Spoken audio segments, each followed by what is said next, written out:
Hey there! Welcome back to another review, this time of a film that I had not seen in years, and I had a blast watching again, the extremely underrated and overlooked 3 O'Clock High. Now, this is a movie that bombed. It flopped hard. It got knocked out in the box office when it came out in 1987. It didn't do much of any business. It was a shocking bomb. It only had like a $5 million budget and it only made $3 million. It came out in October in 1987. It seemed like there was a lot of competition. I could be wrong. And it seemed like the type of film that a lot of audiences in the 80s, especially teens, would get a kick out of, would enjoy. And for whatever reason, it just didn't pan out. But the film does have a cult following, and it definitely does deserve it. This is an awesome movie.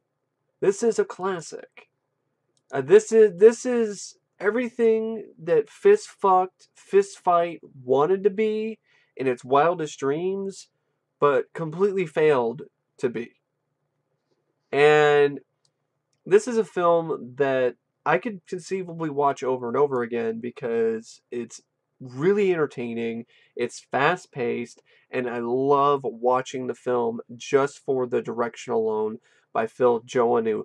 I think this direction is absolutely some of the most underrated and unheralded directing work from a director I think I've ever seen. He adds so much more to this simple story that it's unbelievable. I love this direction. I love the style. I love the energy. I love the verve. It's got this it's got a great vibe to it. It's unlike anything that you normally see nowadays. Whoa, directing that actually has energy, and he tries to use different camera work and different techniques in order to create a certain mood and atmosphere. Wow. Holy shit. What a novel concept. We're not just going to stick the camera there and not really do that much with the camera work. I mean, you see that all the time nowadays. It's just flat, stock, lifeless directing. And I miss directing like this that has energy and life. The screenplay by Richard Christian Matheson and Thomas Solosi, I also think is equally as great as the direction because it does a fantastic job capturing what it's like to be in Jerry Mitchell's shoes, to be this guy, this teenager who's in this situation now where he's counting down the minutes to 3 o'clock, where he's going to get his ass kicked by this monster of a man named Buddy Revell. So, out of all of these films that have this particular type of storyline, this is the one that does it the best. And I don't think there's any question about it. It's just hands down the best version of this type of storyline that I've seen. It features a really wonderful score by Tangerine Dream, which also features a little bit of music by Sylvester Levay. So it's a great combo to have Tangerine Dream, their talents, combined with Sylvester Levay's talents. It has an awesome, really cool song that opens up the film. Right from the beginning, the film grabs you with this really memorable, catchy tune called Something to Remember Me By, which features Tangerine Dream as well as vocals by Jim Walker. And I think that Jim Walker's vocals are pitch perfect. It's one of my favorite songs now. Like, as soon as I heard that song, immediately it just made my ears perk up, and I was just like, "This song is awesome." I really like this song. It's got a great beat to it, and it's a great way to open up the film right off the bat. It grabs you. It grabs you right like the fist does that punches out of the clock and grabs Jerry on the cover art. It just screams fun. Like, you know you're in for a fun time when the movie opens up with a song like that. It features some really solid editing by Joanne Fogel. Cinematography by Barry Sonnenfeld. That's another reason why the film looks so great. Is you got Barry Sonnenfeld and his talents that are used for this particular film. Now, apparently, Steven Spielberg was attached as a producer, but he took his name off the film last minute because of he was trying to not be associated with this type of darker film, I guess. Like, it was too violent or something, which I don't understand at all.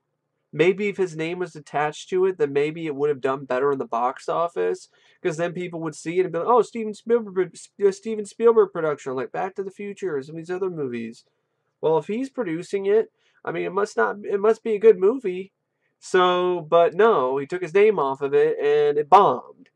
Uh, the movie's 101 minutes, but it goes by really quickly, and it's got a great sense of time. It's got great timing. It's got really good pacing. It's got a great cast. You got Casey Siemaszko as Jerry Mitchell. Now, if the film was not able to get, if the producers were not able to get Casey, their second choice was Kirk Cameron. Can you imagine that? I can't. This movie would have been nowhere near as good if Kirk Cameron was Jerry Mitchell, because Kirk Cameron is not a very good actor, to be honest. And this is probably one of the best, if not the best, role I've seen from Casey. He was really good in this role. He reminded me of myself, the same sort of kind of personality traits, kind of weird little quirks that we kind of, I kind of related to him in high school and stuff like that. And for every great hero, you have a great villain. Richard Tyson is unforgettable as Buddy Revell, this tall, hulking guy, this huge teen who looks like he could just rip Jerry in half. Um, Anne Ryan, I also liked as Franny Perrins. I believe she plays this character.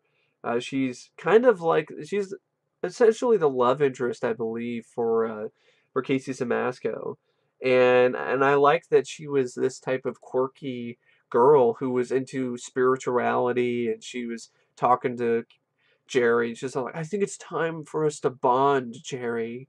Oh, and I'll speak with my spirit guide, and I'll get some advice from him about how you're gonna do in the fight at 3 o'clock. So this is kind of just weird, surreal character that was actually pretty inspired, I thought. Uh, I could be wrong about who it's supposed to be. Stacey Glick is also in it, and yeah, she plays Jerry's younger sister, Bray, and she's fun too. She has some good chemistry with Casey. Jonathan Wise plays one of Casey's friends in high school named Vincent Costello. Jeffrey Tambor is in this as Mr. Rice. Uh, he's a teacher and also a supervisor for the student store that Casey Siemaszko is working at. Phillip Baker Hall, who's always great. It's always nice to see him in a film. He plays Detective Mulvihill. John P. Ryan plays Mr. O'Rourke, who's the principal.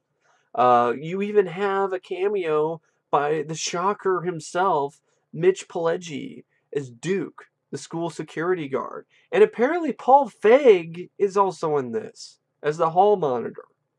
Yeah, must be a little bit role. I didn't really recognize him, but good. He can stay in the background.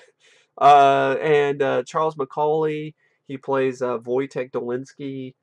You also have Alice Nunn, who was the older lady that was driving the truck that picked up Pee Wee Herman in Pee Wee's Big Adventure, and then she tells that whole story, and then of course, then her face freaks out and goes like, "Blah!" So she's in this as the nurse. And you also have Mike Jolly, who was in Fatal Beauty, which came out the same year. He actually played the guy who's eating the glass, and I got it wrong in my other review of the film. He doesn't play Frankenstein, a different guy does. But Yeah, so it was fun to see him. He plays this student named Craig that Casey's Siemaszko's character tries to pay to beat up Richard Tyson, and it just ends disastrously.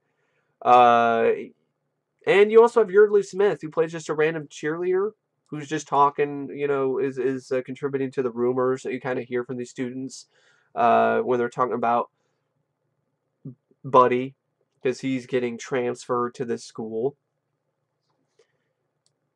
The film takes place, of course, in high school. You have this meek high school student, Jerry Mitchell, played by Casey Siemaszko, and his kid sister Bray. They have the house to themselves as their parents are on vacation. Jerry's day begins off kilter because he wakes up late, and I love how everything is shot in this scene. I love the editing. I love the directing here. I love the nice little touches here from the writers too, where they have okay, he's really rushed. He doesn't have any time. He's got to get ready, and so I love how they show how creative he is, how Jerry is when he knows he's rushed. He's got to get to class. He's got to get to school. So he doesn't have a lot of time. So he's looking for clothes to wear, and he grabs a shirt, and he's got a Pop-Tart, and he's like, I don't have time to microwave the Pop-Tart and then put this shirt in the dryer. So he goes in and he puts this wet shirt into the microwave, puts the Pop-Tart in there, and then presses start and I guess dries his clothes and gets a Pop-Tart, gets some breakfast, and I really like that. I thought that was really I thought it was really smart. I thought it was really clever. And then he's of course brushing his teeth while he's driving the car to pick up his friend who ultimately becomes his girlfriend, and Franny, played by Anne Ryan. So he nearly wrecks his car while driving his sister and his school friend Anne Ryan, Franny, to Weaver High School. And he spins it around 360. Uh, the students this morning are gossiping about the new student, Buddy Revell, played by Richard Tyson, who's a violent delinquent who was transferred in from a continuation high school, and they have all these rumors like he like broke a teacher's neck. He's just all this kind of crazy stuff. This film, I honestly think, captures what high school is like really, really well. Uh, One of the best films I can think of that has captured what it's like to be in high school. Uh, Even though it takes place in the 80s, there's still a lot of things about this. I'm like, yeah, yeah, yeah. The whole rumors by all the people talking about the new student in class and just how awkward it can be to get in certain situations like Jerry's in and so on. So his first hour is at the school newspaper where his best friend Vincent is the editor. The teacher has this idea of doing an article about Buddy to welcome the new kid, and and actually it's Vincent that assigns Jerry to do the interview. So of course now he's like, oh shit, he's about to shit a brick. Oh my god, this guy with his rumors that he's killed teachers or he's broke people's necks, he's all these kind of things, and he says, excuse me, can I go use the restroom? And so he leaves the class, he goes to the bathroom, and he ends up meeting Buddy there. Buddy shows up in the urinal next to him, and he starts trying to introduce himself, but he's a total klutz, so it's clumsy and awkward, and he has these pretty bad, poorly chosen words he uses, and then he actually touches him. He's like, puts his hand on his shoulder, and Buddy he's this type of guy who does not want to be touched, because apparently that's what happened. A teacher touched him, and then he like broke his neck. And I'm imagining like Buddy, like I'm not imagining like breaking the neck or messing up a teacher in a way that's kind of boring, like just go around the neck and then do that. I'm imagining him like breaking the teacher's neck with a stone cold stunner or something, because that's how larger than life this Buddy Revell character is. And so he touches him, and then Buddy has this great scene. I love Richard Tyson in this. His line delivery in this is great. And he's basically telling off Jerry. He's like, I want you to understand something, Jerry. I don't like people knowing about me. In fact, I don't like it when anyone knows about me. So you can take that paper of yours and wipe off your dick with it. You made me mad, Jerry. Now I'm gonna have to do something to work it off. You and me, we're gonna have a fight. Today, after school. 3 o'clock. In the parking lot. You try to run, I'm gonna track you down. You go to a teacher, it's only gonna get worse. You sneak home, I'm gonna be under your bed. So you're like, oh man, like really, he's so intimidating. It's like I was like flinching just looking at Buddy, just seeing him just say like his threats, you and me are gonna fight. And here I can totally relate to Jerry because we're kind of similar, and I'm just like, man, oh my God, if I got in a fight with this guy, man, I would get my ass kicked. Um, he's gonna punch my head. He's gonna punch me so hard that my head will go flying out my ass. So it's one of those things. It's like, holy shit. And so now, oh my God, now he's totally just fucked. I mean, he even tossed Jerry against the mirror in the bathroom and shattered and like cracked the mirror. So it even show that's a really kind of cool way to show how strong Buddy is. And he says, we're gonna fight. And so with a little more than just 6 hours until this fight, Jerry tries these different strategies to try to avoid it. He tries to reason with Buddy in the hallway, but that doesn't work. Vincent suggests that he planned a switchblade at Buddy's locker to get him kicked out of school, which backfires. Bray advises him to skip school. Jerry tries to drive away. He finds the switchblade stuck in the steering wheel. The car ignition wires are cut. The film does a really good job building suspense with all these different things he's trying to do to get out of it, how it shows the time as it passes, and he tries to run away, but then he gets caught by a Duke, played by Mitch Pileggi, and he finds a switchblade. He finds the switchblades, and then he takes Jerry to the office of Mr. Dolinsky, played by Charles Macaulay, the Dean of Discipline. Uh, he sees an otherwise perfectly clean school record, but he's suspicious. So he's like, I'll keep an eye on you, Jerry, from now on, and then lets him go. He makes other attempts to avoid the fight. He steals money from a student store, which he manages. He pays an upperclassman like $450, which is all that was in the cash register to take care of Buddy, and he just gets his ass kicked. That's what happens. He tries to get into a confrontation. Mike Jolly's character, Craig Maddie, he gets in a confrontation with Buddy in the library. And there's a nice little subtle touch that a lot of people kind of overlook about this film. You see a scene where Buddy's reading of Mice and Men, so that kind of shows you that, okay, maybe he's smarter than he looks. And then you have the scene where he actually does solve the math problem. So, because that happens a little bit later. But there's I love this scene in the library.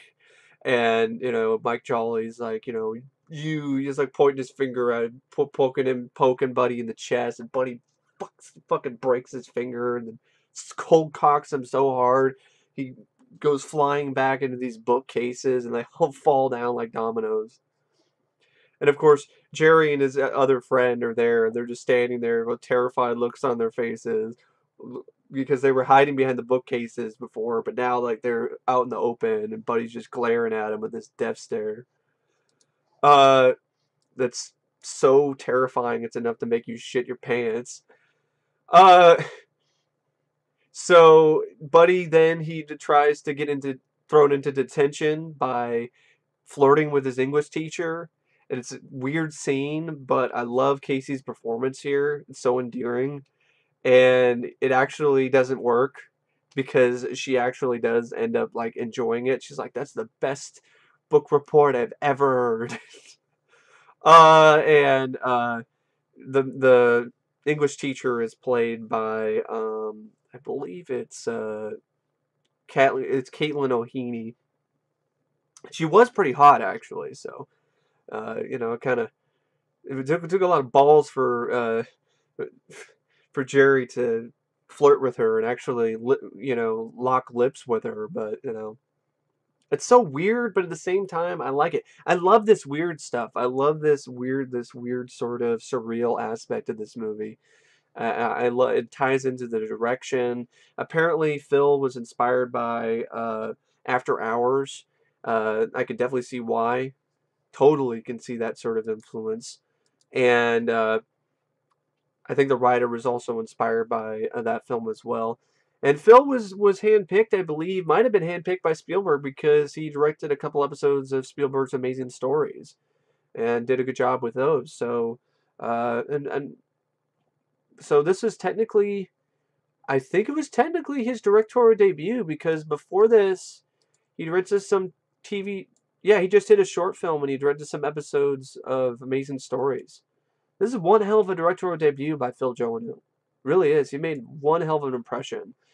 Another scene that I really love about this film is when Jerry's at the school assembly and the cheerleaders come out and they got these baseball bats and there's like this piñata of the mascot or like a football player for the opposing football team. They're rivals.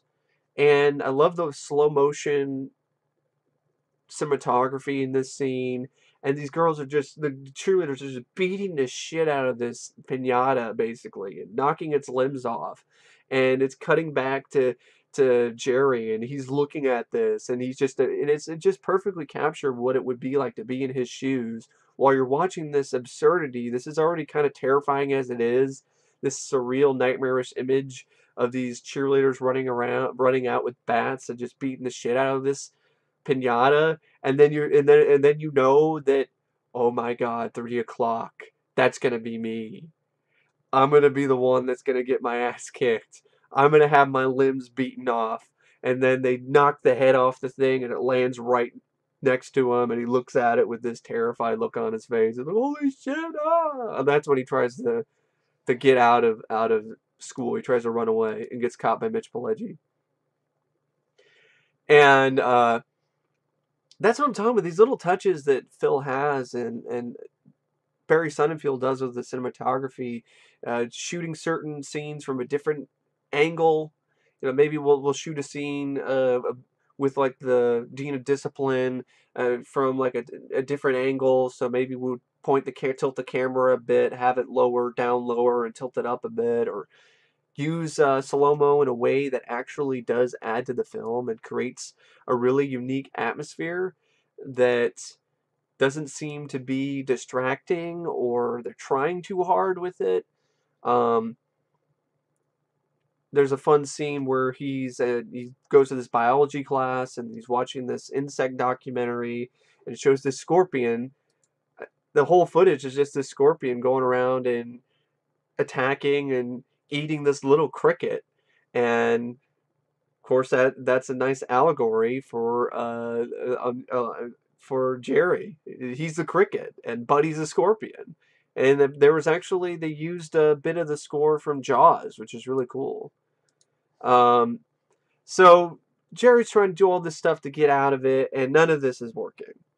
So he ends up going to his math class because the whole thing with the English teacher doesn't work. He passes out, wakes up in the nurse's office. Uh, he gets sent to math class. He lets Buddy cheat by copying his answers during his final period math quiz because he was thinking, okay, I can do that. Maybe that'll get me kicked out. But that doesn't work because Buddy actually does manage to be able to solve the problems because he comes up with this whole thing where he thinks he's going to get Buddy because he says like, oh, Buddy, I was cheating off of Buddy, is the type of thing. And Buddy knew the answers and Buddy goes in and he solves the problems. And so now it's Jerry who's in trouble. And he even tries to befriend Buddy. He offers him the cash that he stole to call off the fight. Buddy accepts the money. And then he has this line, which I thought was great, where he goes in and he says, you know what, Mitchell? You're the biggest pussy I've ever seen in my life. Didn't even try. How does that feel? How does that feel? It's it's fucking fist fight. It's a fist fight is trying to be this movie and failing miserably on every fucking level. And see, this character is actually likable. So his attempts at trying to get out of it are influenced by his friends and people around him. And it's not just him doing all these things. And also, he's thinking, well, I don't want to get my ass kicked. I mean, I could die. This guy has apparently killed people. I'm a runt. He's gonna tear me apart. I don't stand a chance. So you can see why he'd be trying to weasel his way out of it. I mean, I could see myself in a similar situation trying to do the same thing. I don't want to get in a fight with Buddy Revell. He's gonna kick my ass. So, but if I tried to get out of it and things just kept failing and failing, and then if he goes in and calls me a pussy, damn right, I'll go out there and I'll give it my best shot. And so that's what Jerry does. He doesn't like that. He called him a pussy. He realized he has a change of heart. He gets some balls, and he goes in and he says, I want my money back. And Buddy's like, no refunds. And Jerry's like, I'm no pussy, asshole. Fight is on. You and me in the parking lot. So leads up to the fight. The fight begins in the parking lot. All these students are really just, they're cheering, they're getting ready. It's like fight night. Uh, and they're super excited. And Principal O'Rourke, Mr. Dolinsky, Duke, and Franny, and even Vincent, they try to intervene, but Buddy disposes of all of them. Like the principal tries to get in and says, there will be no fighting today. And then Buddy just knocks them right the fuck out. And so they get in a fight. Jerry, he's outmatched. He stands his ground. He jumps on top of Buddy, trying to wrestle him on top, trying to choke him out or something. None of that works. Manages to get a couple shots in, but Buddy's just too much for him. And Buddy even brought brass knuckles. Gonna take him out with him. But he ends up losing them, and Franny hands him the brass knuckles. And then in a great fuck you, thank you very much, crowd-pleasing moment, Buddy gets the brass knuckles and just boom, just hits. Not Buddy. I mean, Buddy gets the. Jerry gets the brass knuckles. Jerry gets the brass knuckles and just goes boom, just knocks Buddy right out. Of course, at first it takes a little bit for Buddy to he kind of topples a bit, and then he falls over. And I was like, yeah, you knocked him out. And there's even the whole thing where the principal is all like, Jerry, don't you fuck this up. Don't fuck this up, Mitchell. And so he wins the fight. He actually wins the fight. And that was nice. He wins the fight. The next day, all these students, they show their appreciation for Jerry for giving them such a great fight. And one student even set up a betting pool and did quite well. And then began buying individual sheets of paper from the school store for $1 each. And to help Jerry make up for the lost student store cash that he stole and that Buddy still had. And then Buddy shows up and he completely makes the whole crowd go silent, and then he returns the $350. He doesn't say a word, just returns the money and then leaves. And then the movie ends with more gossip. Weaver High is now filled with gossip as Jerry replaces Buddy as the hot talk of the school, with all these rumors, and they have these just crazy things attached to them, and they're all over the place, and they're complete fantasy. And so yeah, that's 3 O'Clock High. And so it's a pretty straightforward plot. I like that about it. It's very straightforward. It's just this Jerry Mitchell touches Buddy, pisses him off. Buddy's like, all right, we're going to fight at 3 o'clock. And Jerry's trying to find these different ways of getting out of it. And eventually he realizes, well, I can't weasel my way out of this. I'm going to have to stand my ground. I'm going to have to fight. And he does. And he actually comes out victorious. And I think this movie's a winner in multiple different ways, from the directing, which I cannot praise enough. It is absolutely fantastic. The cinematography by Barry Sonnenfeld, the score by Tangerine Dream and Sylvester LeVay, the cast, I mean, performances by Casey Siemaszko, Richard Tyson. Uh, there's just so many things about the film. I mean, I might have forgotten some things about the movie, like some stuff like the characters, like these kind of guys who go around and they're film student guys, and so they're trying to get Jerry to give them permission so they can shoot a movie based on this whole fight. And so I enjoyed that little aspect of it as well, of the story with those characters. And I guess there's a couple things that I probably would say I wasn't the biggest fan of.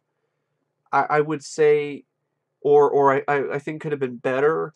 One that I definitely think could have been better is I did like the fight at the end, but I think it could have had a little bit more. I would have liked to have seen Jerry get a few more shots in before he hits him with the brass knuckles, or maybe hit him again with the brass knuckles, because it's a pretty one-sided fight. So I understand why it would be, but for a movie, it would be just nice to get a little bit more shots in.